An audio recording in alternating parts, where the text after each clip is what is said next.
পয়লা জানুয়ারি 2025-এ আমরা পৌঁছে গেছিলাম কাশীপুর উদ্যানবাটির কল্পতরু উৎসবে। প্রায় 2 ঘন্টার ওপরে লাইন দিয়ে অবশেষে আমরা মন্দিরের ভেতরে প্রবেশ করতে পেরেছিলাম। মন্দিরের ভেতরটা বিভিন্ন ধরনের ফুল আর বিভিন্ন ধরনের আলো দিয়ে দারুণ সুন্দর করে সাজানো ছিল। হাজার হাজার মানুষ লাইন দিয়ে শ্রী ঠাকুরের বাড়িতে প্রবেশ করছিল।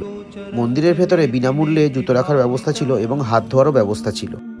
সবার আগে আমরা শ্রী সারদা মায়ের দর্শন করলাম এবং তারপর শ্রী সারদা মায়ের শয়নকক্ষের সামনে দিয়ে উঠে যাওয়া সিঁড়ি ধরে আমরা গিয়ে পৌঁছালাম শ্রী ঠাকুরের শয়নকক্ষে।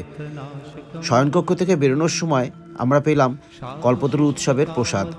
হাজার হাজার লোকের ভিড় পেরিয়ে সারদা মায়ের আর শ্রী ঠাকুরের দর্শন পেয়ে আর প্রসাদ খেতে পেয়ে আমাদের মন আনন্দে ভরে গেছিল। শ্রী ঠাকুরের শয়নকক্ষ থেকে বেরিয়ে কুপন দেখিয়ে আমাদের জুতো ফেরত পেলাম এবং বেশ কিছুক্ষণ সময় ধরে কল্পতরু উৎসবের গান শুনলাম এবং তারপর আমরা রওনা হয়েছিলাম আমাদের বাড়ির দিকে।